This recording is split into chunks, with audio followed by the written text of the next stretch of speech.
आदरणीय, आप भी एक बहुत दिल्ली के जाने माने, हिंदुस्तान के जाने माने उद्योगपति हैं। आपने भी सामाजिक कार्य में बहुत सारा योगदान किया है और आपका बिजनेस एंड सोशल वर्क दोनों बहुत एक दूसरे के पूरक हैं, अलग नहीं है। ये आज के समाज के लिए और आज के बिजनेस कम्युनिटी के लिए और आज के सोसाइटी के लिए एक जीता जागता एग्जाम्पल है। आपका आशीर्वाद। ये जो हमने जो ये हमारा बीकानेर वाला ब्रांड जो खड़ा किया है, ये कोई ऐसे ही नहीं हो गया खड़ा, बड़ी मेहनत करनी पड़ी है। जब आए थे हम शुरू में बीकानेर से यहाँ पे, तो सबसे पहले तो हमने मारवाड़ी धर्मशाला आया, उसमें रुके थे।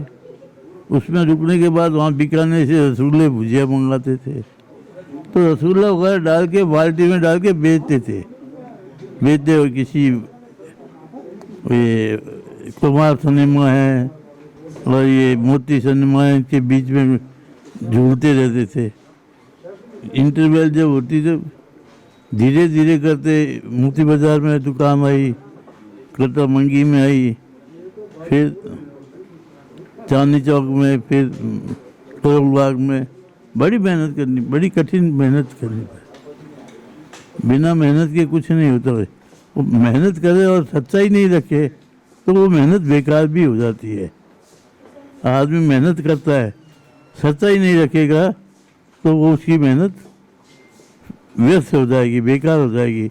इसलिए हर काम में सच्चाई के साथ और ईमानदारी के साथ निष्ठा के पूर्वक करोगे तो अपने आप एक दिन ऊंचे पहुंच जाओगे। आदरणीय, कोरोना का महामारी सबके लिए पूरी दुनिया में ये एक बहुत बड़ा प्रॉब्लम था। अब 10 महीने बाद जब हम देखते हैं तो ये कोरोना महामारी से हम उबरते हुए निकल पा रहे हैं, ऐसा महसूस हो रहा है। अब वैक्सीन भी आ गई है।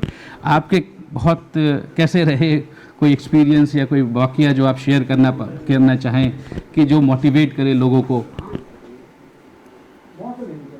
ये कोरोना है, एक ऐसी बीमारी है।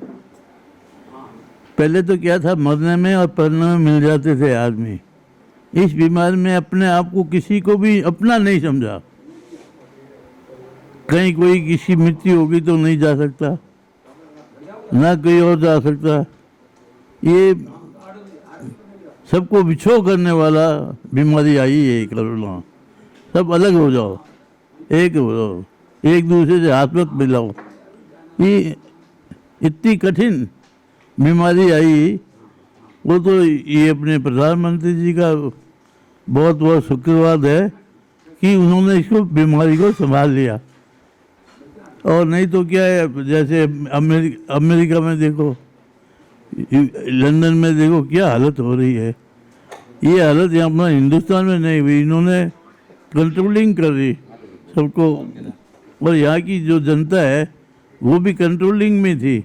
वहाँ की वो जनता भी ऐसी है, वे नहीं मानती किसी का कहना, इसलिए वो बड़ी बीमारी फैली। आदरणीय, एक आखिरी सवाल। आपके ऑर्गेनाइजेशन में आप लोगों ने बहुत चैरिटी के काम किए। नवरत्न जी तो बहुत बढ़ बढ़ के, उस वक्त जब खाना नहीं मिल रहा था, लॉकडाउन था, वो समाज में भी खाना पहुंचाने का बहुत व्यापक इंतजाम किया, लोगों को मोटिवेट किया। आज शायद वो प्रोत्साहन शायद उनको भी आपसे ही मिली है, जो आप लोगों ने इतना ज़्यादा देश में चैरिटी के ऑर्गेनाइजेशन एनसीआर एरिया में भी किया। ये जो हमारे यहाँ तो क्या है, जनता को देने के लिए चावल और कढ़ी और फ्रूट सब्जियाँ एक बॉक्स में डाल के सबको बांटने के लिए 15,000 बॉक्स थोड़े तो हमेशा हमारी दुकान से जाते थे और बांटते थे। और ऐसा ही सब लोगों में भी प्रोग्राम में लोगों में प्रेरणा थी।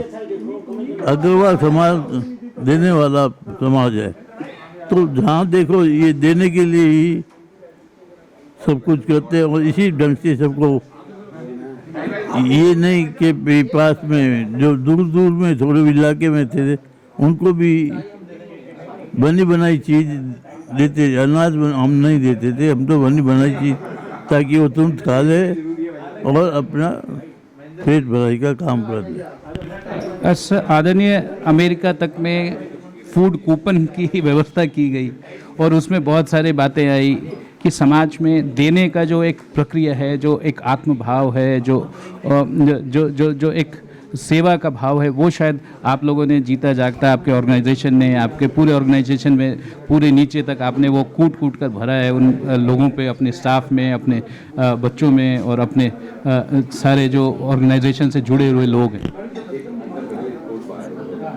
हमारे जो अग्रसेन जी महाराज थे, हमारे पूर्वज, जो पहले क्षत्रिय थे, बाद में उन्होंने वैश्य धर्म का पालन किया।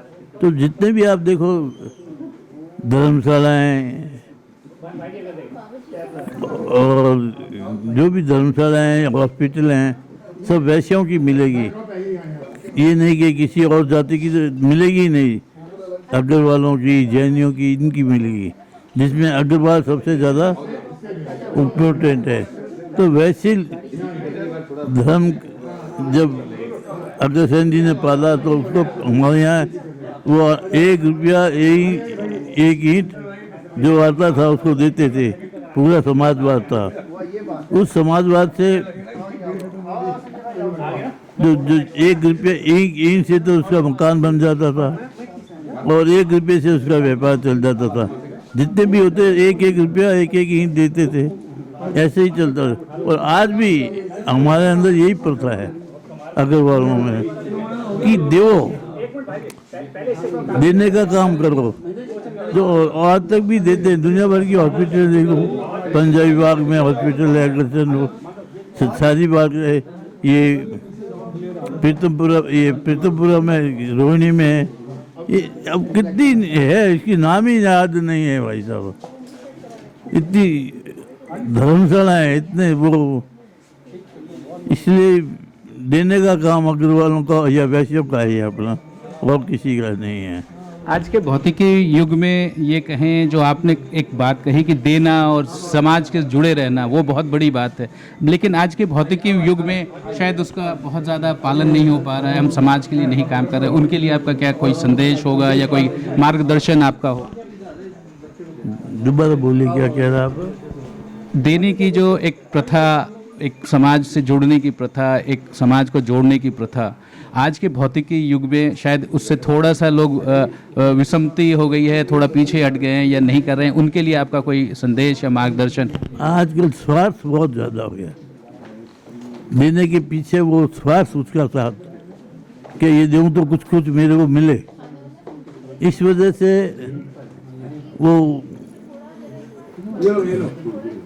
हिसाब किताब बिगड़ जाता है कि देवो तो लेवो। अब ये ऐसा है नहीं। आज इसलिए संसार में लड़ाइयाँ, झगड़ा, आपस का प्रेम, ये सब खत्म हो रहा है। ये तो निस्वार्थ देना होता है ना, उसी में प्रेम भी रहता है, भाव भी रहता है। अब प्रेम भाव तो रहा नहीं। देखो तो लाओ भैया, पहले क्या लाओगे, तब बात बनती है, ऐसे नहीं बनती है। इसलिए मेरा तो कहना है कि देना है तो निस्वार्थ भाव से दो, ताकि आदमी के साथ प्रेम बढ़े और जो भी प्रेम है बढ़े और दुनिया खुशहाली में रहे।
Download Tarang online radio app from Google Play Store.